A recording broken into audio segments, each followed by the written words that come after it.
Diamond Daughters. He's helped us out a long time ago when Common Core was first coming into the state. And he actually came and spoke before the Education Committee a couple of years ago. And it was pretty doggone exciting. So first of all, I want to say that Duke Pesta is a doctor of English literature. He also runs a program called, he's the executive director of Freedom Project Education. So if you have kids in public school, you might want to look at Freedom Project Education. I don't know if he's going to talk about it a little bit, but it's an online program with live people talking to students, and it's just flourished over the years.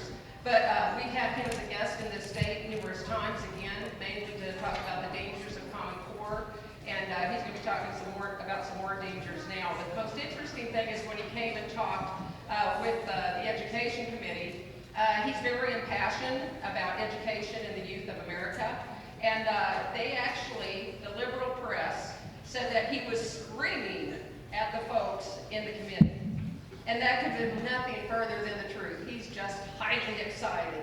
Anyway, you're going to love him. We do, and he is nothing but a friend for the children in the United States. Dr. Duke Pesta.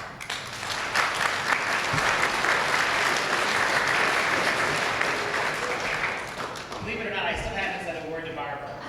She doesn't realize that, but thank you for having me here today. This is a beautiful state, a beautiful place to be.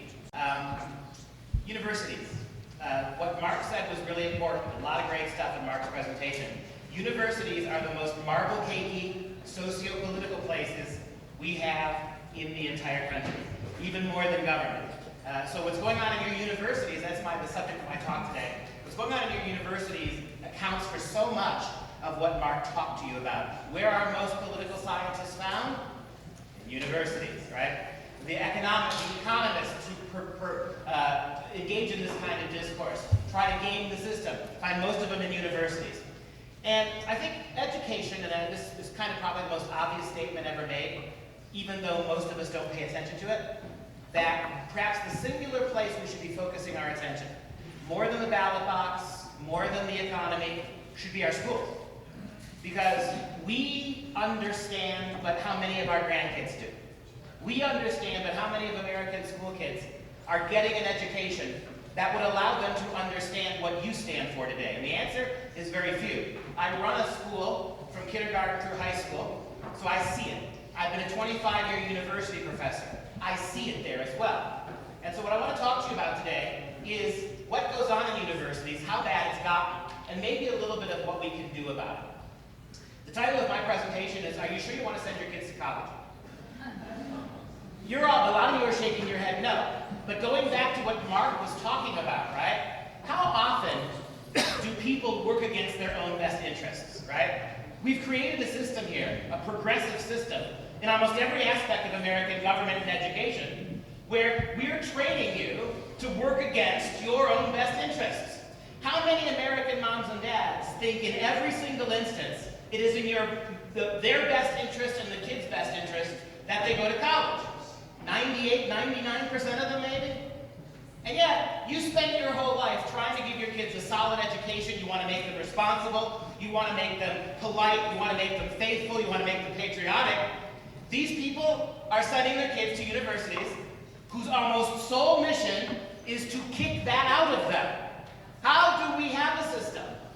And I've never met, very seldom do I meet moms who, when you ask them, do you think the public school system's good, they say yes.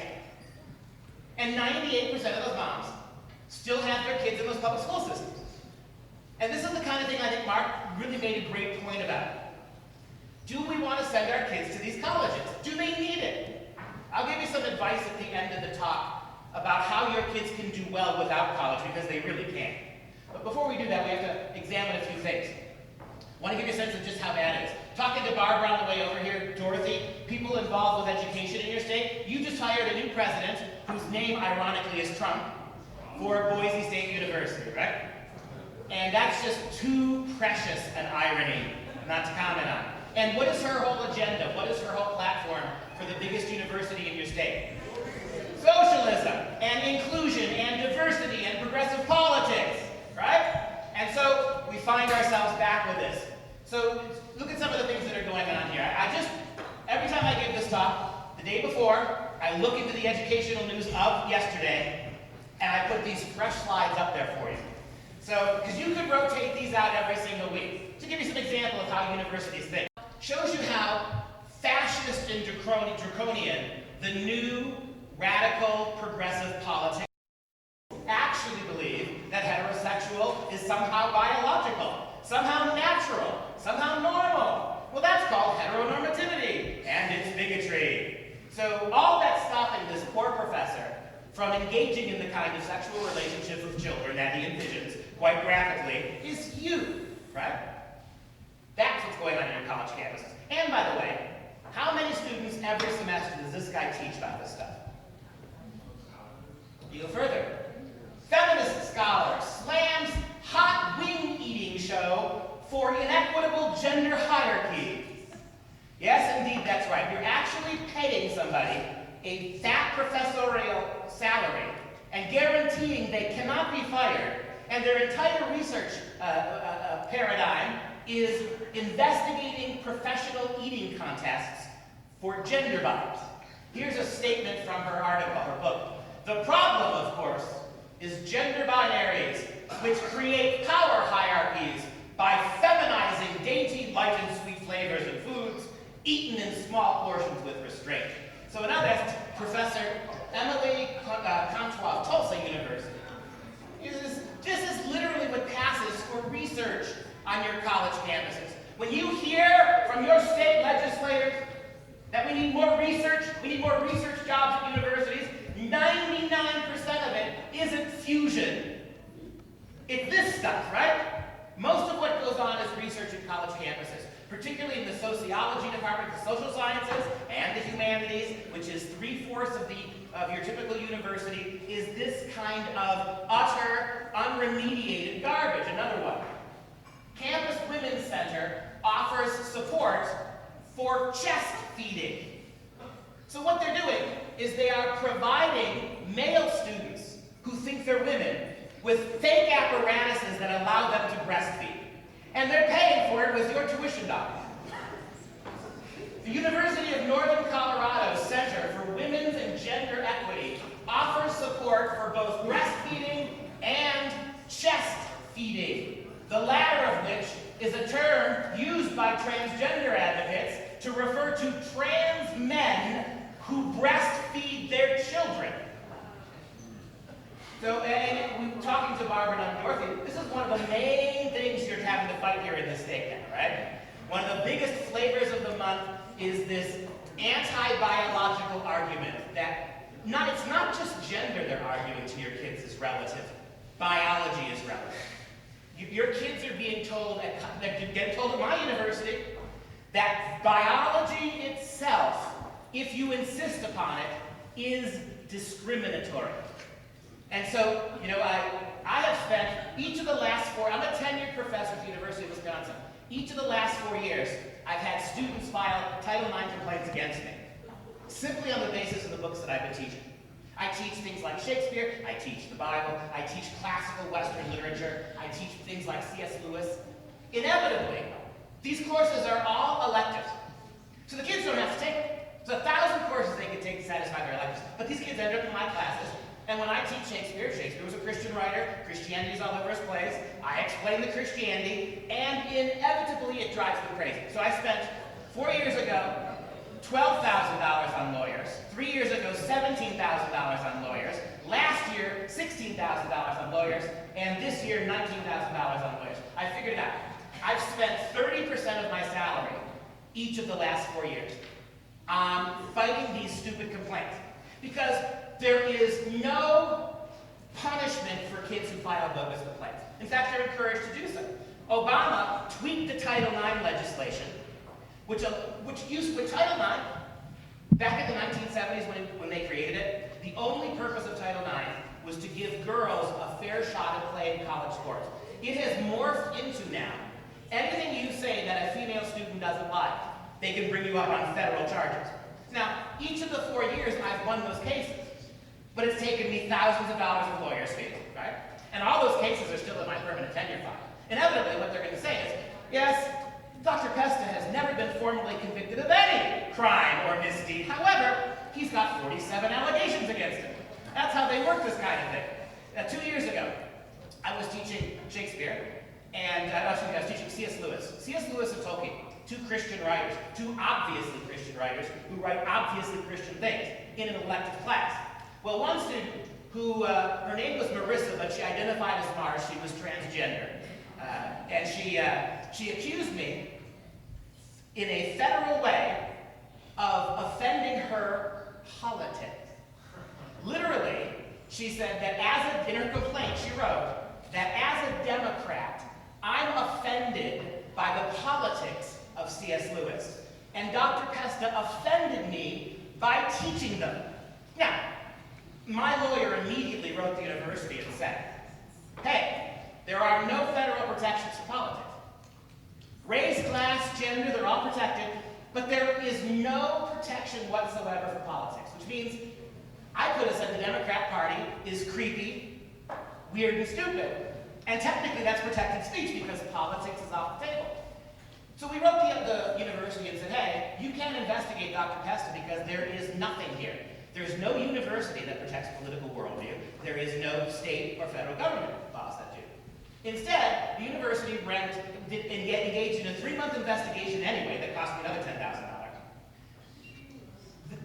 This year, how many of you have ever read Shakespeare's Macbeth? Anybody? Well, the educated audience, that's why you're here, right? You may remember from your class on Macbeth that there's a great scene in Macbeth where Lady Macbeth prays to the devil. Macbeth and his wife, Lady Macbeth, they want to kill the king, they want to take power, and Lady Macbeth prays to the devil. She prays that the spirits that tend on mortal thoughts will unsex me here, she says. Take my mother's milk for gall and exchange it with poison, right? She prays to give up all that's feminine in her so she can be bloodthirsty and male, right?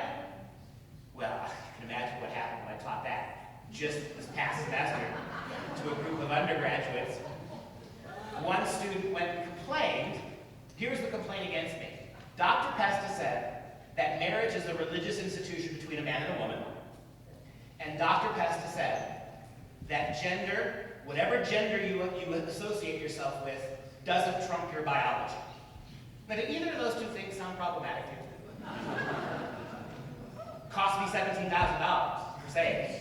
And what she didn't point out in the complaint is I said it in the context of 16th century England, right? In Shakespeare's day, religion was exclusively between a man and a woman, and in every instance of civil marriages in Shakespeare's day, right? They were always religious ceremonies. And I was pointing out in Macbeth that as much as Lady Macbeth tried to become a man, tried to wish away her feminineness, tried to wish away her biology, she couldn't do it, and ends up babbling insane before she does. I'm not going to kid you. I can teach a lot of plays. I teach Macbeth just to teach that scene. So I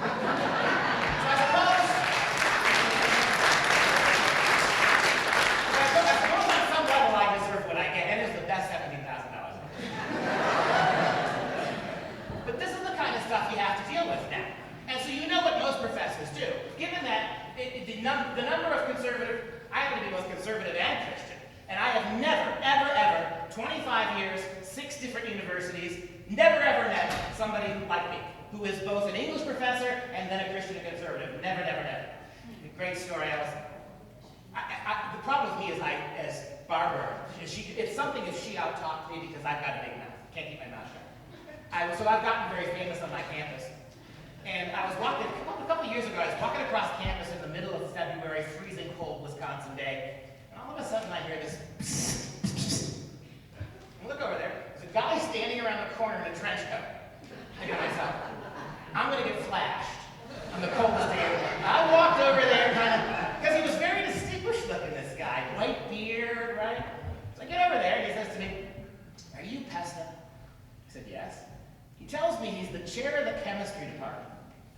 And he's heard about me and he said, 70-year-old guy, full professor, he said, "Keep doing what you're doing." And then he kind of vanished into the fog. This is life on a college campus, where 70-year-old, fully tenured can't be seen talking to me. This is the Orwellian state of your kid's college campus. So chest feeding. The University of Northern Colorado Center for Women's and Gender Equity offers support for both breastfeeding and chest. They actually have bought a bunch of harnesses that include artificial breasts that can be filled with milk, and they hand them out to any male student who wants them. How about this story, also in the news?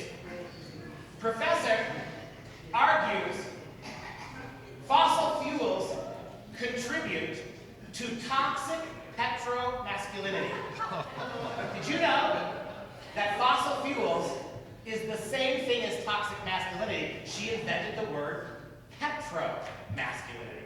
Now, as far as I know, ladies, raise your hand if you're a lady who doesn't drive. See, I'll drive, which means there's no heterofemininity. Professor Garrett Daggett, who teaches classes on politics and global security at Virginia Tech, is warning that fossil fuels are contributing to a warped sense of masculine identity. Oil, coal, and gas. It's ruining you guys, not you women. And also authoritarianism among men. Daggett coined the term petromasculinity to describe what she sees as a convergence of, quote, climate change, a threatened fossil fuel system, and an increasingly fragile Western hypermasculinity. What I love about feminists, and the answer to that is actually nothing. What I love about feminists in the abstract, though, is they blame men for every wicked thing. Men are utterly powerful. Husbands, do you agree with that? I mean, I always ask my students, this has never failed me in 25 years. When we're dealing with this stuff in class, I say, okay, kids, how many of your moms and dads are still together? It's about 50%, right? All right, they raise their hand. Okay, of those of you who have had your mom and dad stay together through college with you, how many of your dads run the show at home? And they start laughing. I have not yet met a single student in 25 years whose parents are together who says to me, oh yeah, dad calls the shots. It never happens that way. And I point out to them, well, how does toxic masculinity work in those circumstances? And it's the fun stuff. Go back to Mark's talk. No one's thought about this kind of stuff. The assumptions that these kids are taught to make have no research value. These are just made up, this is just alphabet soup, it's stupid. The idea that an inanimate object like a fossil fuel has a devastating expense on masculinity, but has nothing to do with women whatsoever, stupidity. And this woman, she teaches again, global security and politics at Virginia Tech University. One more of these we'll look at. Professor labels calls for civility on campus white supremacy. Let that sink in for a minute. If you're saying things like, can't we all just get along on campus? Can't we welcome all worldviews on campus? Can't we have civility? Can't we talk to each other? And the answer is no. That's white supremacy. In other words, how clever. You come to our progressive universities, you either take the progressive line or you're being a white supremacist. Why do our kids come back from college after everything you've taught them? And why do they hate their country? Why have they become very different people? Well, look at this. Amidst widespread calls for a return to civility, especially when it comes to political differences, one professor took to Twitter to declare that calls for civility are just cover for white supremacy. Simranjit Singh, who calls himself an anti-racist activist, argued that since Europeans colonized peoples they considered uncivilized, calls for civility are just an extension of whiteness and European colonialism. So another problem we have. You ask kids, I do it all the time, about colonialism. Ask them about the history of colonialism sometime. They have no idea what it means. It's just American white people doing bad things. When I ask them repeatedly to name another culture that is engaged in colonialism, they can't. Can't do it. When I ask them about the Native Americans, oh, they get angry. Right? When you ask, I I get this much out of it. When you hear the word empire, I say, does that go synonymously with colonialism? Absolutely, they say. Okay? I say Aztec, Inca, and Maya empires. What about that? What about the slave labor it took to build the pyramid? What about that stuff? And these kids are 22, 23-year-old, they're juniors and seniors.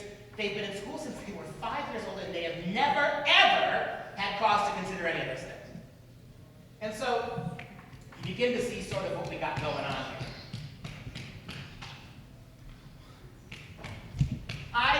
For about 12 years, I started quizzing these kids. First day of class, what I would do is, before I passed out a syllabus, because at 5 different universities, first day of class, I'd pass out a little quiz before I even wrote my name on the board. And I saved all the quizzes and I tallied the results. This actually made Britt Hume show. Let him explain it to you. Incoming college students overwhelmingly believe that slavery was invented by Americans and is an exclusively American phenomenon. Not according to Professor Duke Pesta of the University of Wisconsin at Oshkosh, who spent more than a decade testing first-year students at 5 different colleges. In an interview with the website The College Fix, Pesta said many of the students, quote, came to college without the basic rudiments of American history or Western culture, and their reading level was pretty low. Pesta said on one quiz, 29 out of 32 students knew Thomas Jefferson was a slave owner, but just 3 out of the 32 correctly identified him as a former president. That, my friends, is how we lose the republic. Because these kids don't know what they don't know. 25 years ago, I started teaching at Purdue University, where I got my PhD as a grad teacher. And Purdue University is an engineering school in the middle of Indiana, not a big red state, not a big progressive area. And I remember teaching kids in Indiana when I was just getting started in the early 90s. And they were ignorant. They didn't know a lot of things. They didn't know much history. They didn't know anything about the Constitution. But I'll tell you, those kids were humble. They knew that they didn't know. I could teach those kids because they knew that they didn't know things. They knew that they were here to try to learn things. They were way behind where they should have been, but they had an attitude that allowed them to learn. 25 years later, these kids are more ignorant than they were back in Indiana 25 years ago. But now they are militantly politicized to believe that that everything they need to know, they know. And anything you teach them, particularly from older cultures, is simply racist and sexist. It has become a mark of pride to be historically ignorant on your college campuses. Because to study history, to understand the past, to know your own culture, is to participate in the sexist and racist discourses that built this country. Ignorance now is virtue. And oh my God, are our kids virtuous. So here are some of those quizzes. Here's the project. I called them cultural literacy quizzes. I gave them consistently.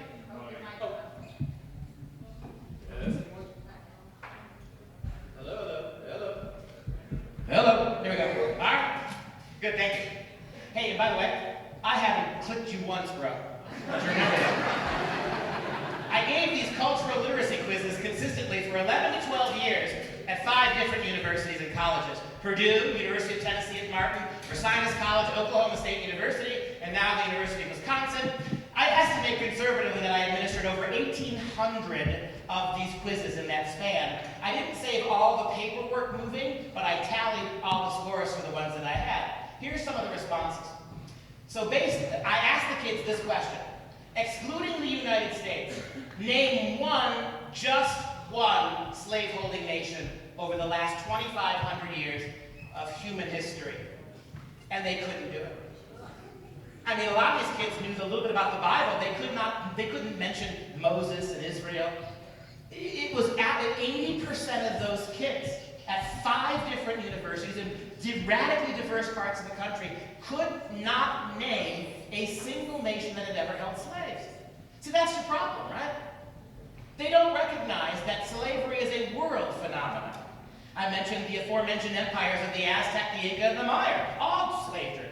The Egyptians were. I love the argument that you hear, this revisionist history, right? You remember the Black Athena movement in the 1970s? The Black Athena movement was the argument that black civilization was actually much older than white civilization, and that Egyptians, because they lived in Africa, were black, and therefore the first real civilized people in the history of the world were Egyptians. And I'm all for that, even though if you've ever been to Africa, there's a big difference racially between people who live north of the Sahara and south. But I'm more than willing to grant the radicals Egypt. And my response is, welcome to being the first great slaveholding nation in the history of the world. How does that come around, right? If indeed Egypt was a black culture, then fine, that's great. Then why are you so angry about the history of slavery when you were the first great nation to practice it? But the kids don't know that. Based on 1,206 hard copy responses, 965 of the 1,206 students, that's 80%, left a response blank or indicated specifically that they could not name any nation in the history of the world that owned slaves besides us. So they know we did it. They don't think anybody else did it. Now you understand why they hate this country so much? Now you understand why irrationally they're joining groups like Antifa, right? With their cell phones in their pockets. And they are throwing rocks and they are beating people up, driving conservative speakers off campuses.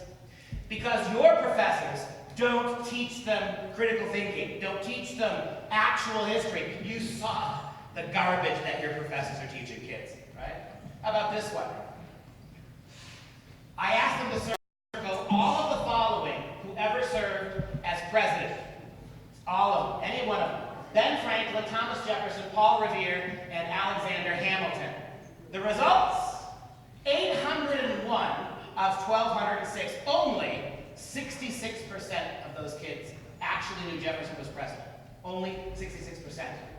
3 times in various classes, I actually had a situation where I had 30, 40 kids, where only 3 kids, 3 times it happened, knew he was president. How about the next one? Poorest result recurred 3 times. Franklin was circled 724 times, 60%. 60% of the kids thought Franklin was president. 40% thought Hamilton, and 29% thought Paul Revere was. You know what the numbers were for Jefferson? One question I asked them, well, I'll get to that right now. I'll show you. Regarding Thomas Jefferson specifically, I said, circle each true statement. 1, he was a general in the Revolutionary War. 2, he defeated Lee in the Battle of Gettysburg. 3, he wrote the Declaration of Independence. 4, he owned slaves. And 5, he was president of the United States. Here are the results. A whopping 1,121, 93% of these kids identified Jefferson as a slave owner. 93%. Only 62%, actually thought he was a general in the Revolutionary War. Only 66% figured out that he was president, and 40%, almost half, thought that he defeated Lee in the Battle of Gettysburg. You see the problem here, right? What's the one thing your kids know about Thomas Jefferson? He was a slaveholder, right? They don't know that Jefferson tried to write slavery out of the Constitution. They don't know that. They don't know that Jefferson wanted to release his own slaves, but because he couldn't write slavery out of the Constitution, there was nowhere legally for them to go. None of that stuff gets taught either. This is why we lose the problem. There's got to be a better word. This is beyond marble cake, right? This is something much, this is like rancid cotton candy. How about this? And this is where the money comes in, it seems to me. I asked them to limit themselves to 1 sentence and describe capitalism. 75% of them define capitalism in part by using the words greedy, selfish, or unfair, or unambiguous variance. 3 out of 4 saw capitalism, free markets, as greedy, selfish, and unfair. When I asked them to explain how free markets work, almost none of them can do it. When I ask them to define capitalism, they look at me with blank stares. They can't do it. And then, to the surprise of no one, the next question was, in 1 sentence, define socialism. 85% of them use the words fairness or equality. 85%. So when you see these kids on college campuses and you see some of these brave conservative guys that go there and jam microphones under their faces and ask them basic questions, and you are shocked by the stupidity of it, understand that your anger really belongs with us and not with them. These kids have been hideously and horribly miseducated. And I tell you, in my classes, it takes me 1 month. The ones who don't drop immediately, and I have my share of that. The ones who don't drop immediately, the ones who stick it out, it takes me literally 1 month to blow away the smoke and mirrors. Ask them those kind of questions, right? Well, okay, if America is the only slaveholding nation, how are the people? Start asking them. And you just watch their jaws drop. You know, I get a lot of comments. I get a lot of hostility, but I get a lot of comments on my teaching. And the only comment on my teaching in 25 years that has ever mattered to me is when kids come up, and I get it every semester, kids come up to me and they say, why is it that no one's ever told me this before? Why is it that I've never heard this before? That's what we should be aspiring to, right? And so, interestingly, I had to protect myself in conjunction with my lawyer. This was on a lot of national news. This was on Fox News as well. I was interviewed by Glenn Beck about this, and Stuart Varney, and Charles Payne. I created a contract between me and my kids. Started this 2 years after I was accused of harassing a student politically for simply teaching C.S. Lewis. I decided to do this. At first day of class, I have a document that I read through the kids, they have to sign it. If they don't sign it, they don't stay in the class. That's it. That's understanding. Here's the opening salvo for this. All my contract says this. Statement of purpose. In this course, we study literature from cultures existing before you were born. Their world is not our world. Their beliefs may not be our beliefs. But we will not malign or trivialize these books because they do not always parrot our values. We will not assume that these texts are racist or sexist or homophobic or transphobic because of the period in which they were written or because of the race, class, or gender of the authors. I can get them past that one without storming out. I got it. Little fish on a hook. I go on to say this. This is fun. I get to take a shot at the other professors. I say, people who approach foreign cultures with such preconceived notions are bigots masquerading as critically sophisticated advocates, always in the name of social justice. Persons who so diminish the past are neither social nor just, especially when they compel students to adopt their own biases. And at that point, some of the kids kind of perk up. Just this last semester,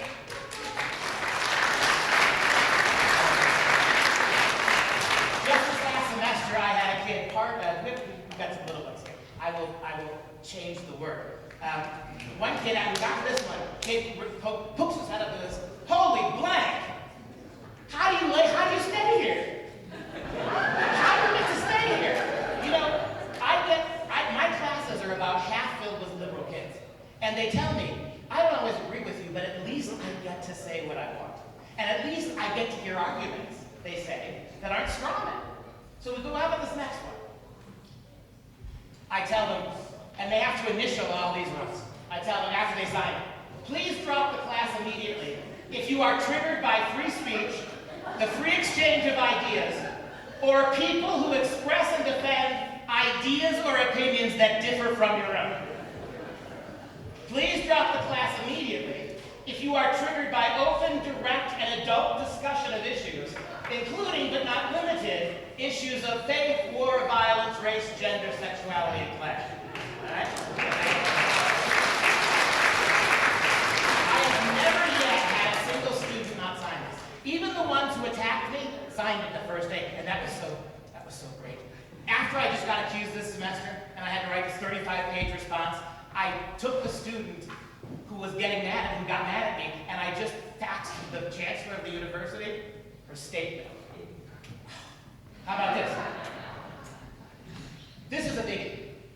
Please drop the class immediately if you are triggered by recurring encounters with heterosexuality, traditional gender identities, sympathetic representations of Christianity or religion in general, positive examples of free markets or capitalism, and unapologetic encounters with patriotism hierarchies or meritocracy-based institutions, and attitudes.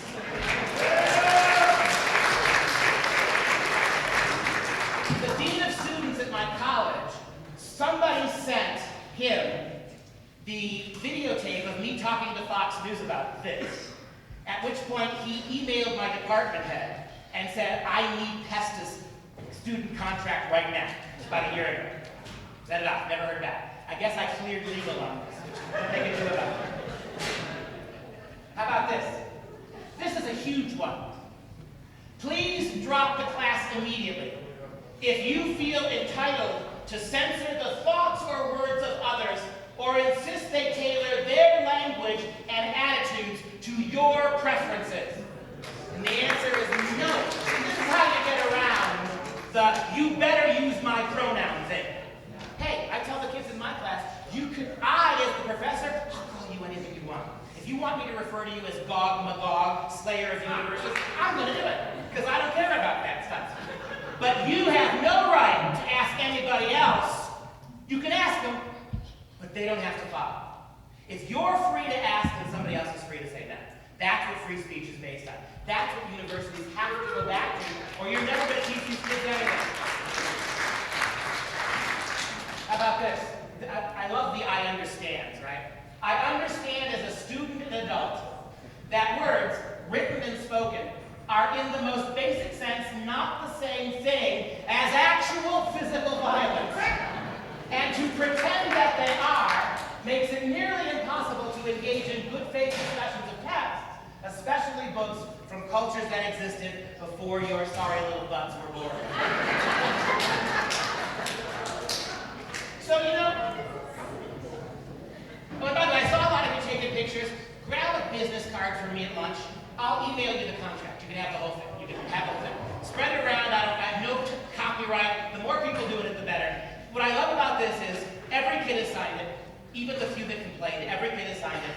The university vetted it immediately. They sent it to UW-Madison, and a team of highly paid lawyers scrutinized it and found nothing they could do to me yet about it anyway.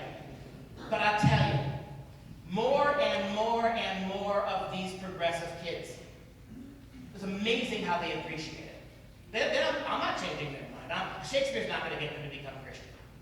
But when you give them real information, critical thinking, when you teach them to think critically about what they read, they appreciate you for it. In spite of the fact that I have spent thousands and thousands of dollars defending myself over the last 4 years, I also have among the highest teacher evaluations of any teacher on that campus. And it tells you something, right? Our kids are much more willing to learn. We're not willing to teach them. And I always like to end with a little humor, although we've been laughing a little bit. So to give you, my senior English majors and my system, the UW-Wisconsin system is considered very good. Right? They call the University of Wisconsin-Madison the Berkeley of the Midwest, not because of education, because of the politics, right? Madison is pretty radical. But the UW system has a pretty good reputation. So I taught at Oklahoma State before I moved to Wisconsin. I should have stayed, but that's a whole other story. They drove me out of there. That's sometime I'll tell you that story. I got a lot of stories. But the problem is that for most of you who remember the Common Core stuff when last year, a few years ago, well, the Common Core people won. They got everything they wanted. So what do we see? Dumbed down kids in elementary, middle, and high school. At my Freedom Project, with the online school I teach, we get kids routinely dropping out of public school and coming to us. And they're always at least 2 years behind. 6th graders are doing 4th grade work, 8th graders are doing 6th grade work. But the colleges and universities aren't telling those kids no. The colleges and the universities are taking all those kids into college. One of the reasons why they're taking them is because of the federal student loan program. You may not remember, one of the first things Barack Obama did when he became president was to federalize the student loan program. Prior to Obama, your daughter wants to be a basket weaver and a feminist creative writer. And you go to a bank and you say, I want $400,000 in student loans so that my daughter can study feminist basket weaving. Banks going to politely tell you no, which they should have done. Obama said that's socially unjust. You should get as much money to study anything you want. And the universities, rather than warning these kids that you're going to get a lot of debt for something that's never going to let you make money, we took the money. I have never seen a Mark, now that Obama's out of the Oval Office, the single biggest place in the United States that promotes Marxism is your university campuses. And yet the most money-grubbing institutions I've ever been around are your universities. You know, your universities have these huge, the University of Wisconsin has a $1 billion endowment. A $1 billion endowment sitting in the bank that they never spent. Meanwhile, the state legislature gives them more and more of our taxpayer money. Federal government gives them more and more of our taxpayer money. Their endowment keeps growing. It's not taxed, and they get to keep it. These are the Marxists who are teaching your kids as they're grubbing all the state money. It's a big hoax. And a quick side note. I know exactly why Marxism is so popular on college campuses. Think about most of us, professors. I started going to school when I was 5 years old. Graduated high school, went immediately to college. 4 years later, had 2 undergraduate degrees. Went into a master's degree program right away. Got 2 more master's degrees. Then immediately entered a PhD program. And now I'm 30 years old with 5 college degrees. And I've never been responsible for a payroll. I've never had to be responsible for somebody else, an employee's health care. Think about universities. We get up there, and Boise State is exactly this kind of university. Professors get up there to research university. So the professors are teaching, what, 2 classes a semester? Oh, be still my heart. 2 whole classes, twice a semester, for 2-3 times a week you gotta get up there because you're so busy researching petromasculinity, right? But think about a university. Somebody else washes the blackboards, somebody else vacuums the carpets, somebody else cuts the grass, somebody else unclogs the toilets, somebody else pipes the food in, somebody else fixes the air conditioning. We get up there twice a week, 2 or 3 times a week, behind our little altars, and we indoctrinate you like churches, and everybody else does all the work that keeps the place running. That's the socialist bubble, isn't it? That's what it is. That's why they're all socialists, because they don't know what it's like to live the life you live, or the life of the children that you send there, what it took you to raise those kids to send them to the universities. That's the problem. My high school, my college juniors and seniors have about, I hate to say it, a sophomore level reading group, high school sophomore reading level.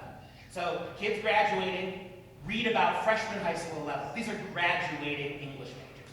They can't read complicated sentences. They don't understand punctuation. We're not allowed to teach grammar and punctuation anymore in freshman English. You know the mandatory freshman English classes you have to take? They, by definition, no longer allow you to teach grammar, syntax, or punctuation, or spelling, because that's socially unjust.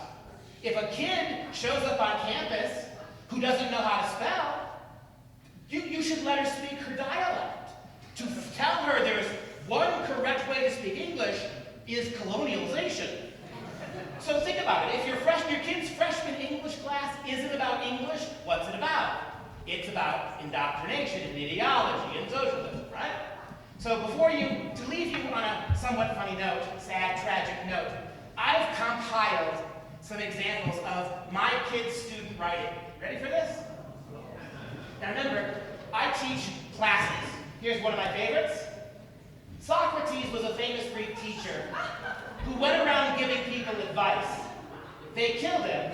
Socrates died from an overdose of wedlock.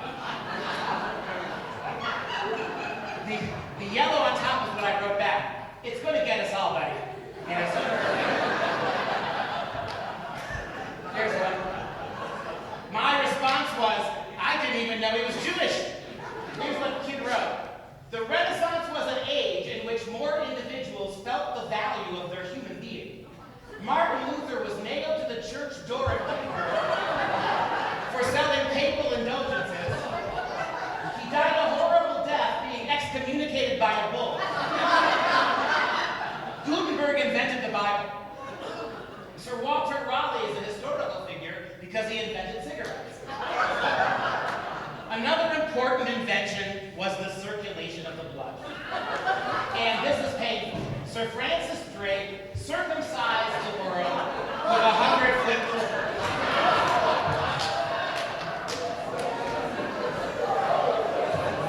You could cover the Astrodome with that force. Here's another one. The greatest writer of the Renaissance was William Shakespeare. Shakespeare never made much money, and is famous only writing tragedies, comedies, and errors.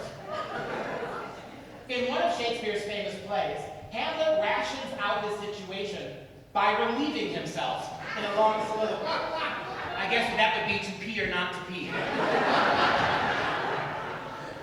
In another, Lady Macbeth tries to convince Macbeth to kill the king by attacking his manhood. Romeo and Juliet are an example of a heroic couplet.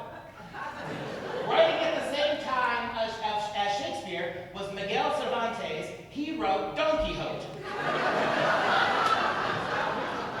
That's where Luigi rides around tilting it. The next great author, there's a theme. These kids, the one thing they seem to get is marriage. The next great author was John Milton. Milton wrote Paradise Lost, then his wife died and he wrote Paradise Regained. I don't know what that means.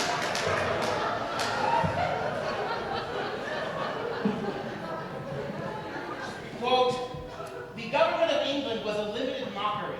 Henry VIII found walking difficult because he had an abbess on his knee. Queen Elizabeth was the Virgin Queen. As a queen, she was a success. When Elizabeth exposed herself before her troops, they all shouted, hurrah! Then her navy went out and defeated the Spanish armadillo.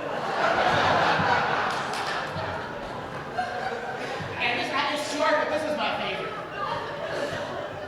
One kid wrote, the Emperor Tiberius fell into a comma and died. And my response was, it must have been a very violent period. And he didn't get the joke. Anyway, thank you for listening to that. Oh, I'm 1 minute over. Two things one thing I'll wrap up with, and then we'll get your lunch going. A couple pieces of advice. If you're gonna send your kid to college, don't send them right out of high school. No kid needs college at 17 or 18. Do you know this? The average graduate from a 4-year college now is 24 years old. They cannot get 4-year degrees in 4 years. It's taking them 6 and 7 years. That's why there's so much debt. In order to it's taking them 6 years to get through 4 years, 2 more years of student loan debt. What if you kept your 17-year-old home for 2 years? Go to the local community college down the road where you can live at home, there are no dorms, and it's cheaper, get his general ed stuff out of the way. If he needs to go to college, send him at 20. A 20-year-old is going to do a much better job of fighting this than a 17-year-old. One other piece of advice.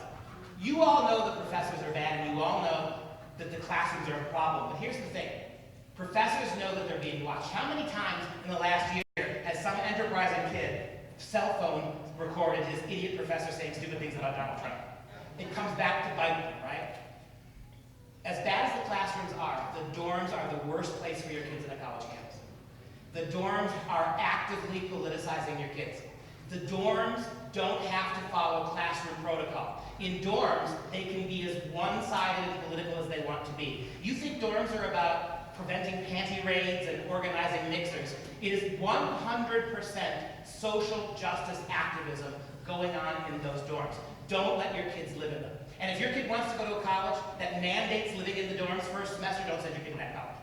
There's only one reason a college would say, your students have to live in our dorms for at least a year. It's to get them socialized to this garbage. Don't do it. Thank you.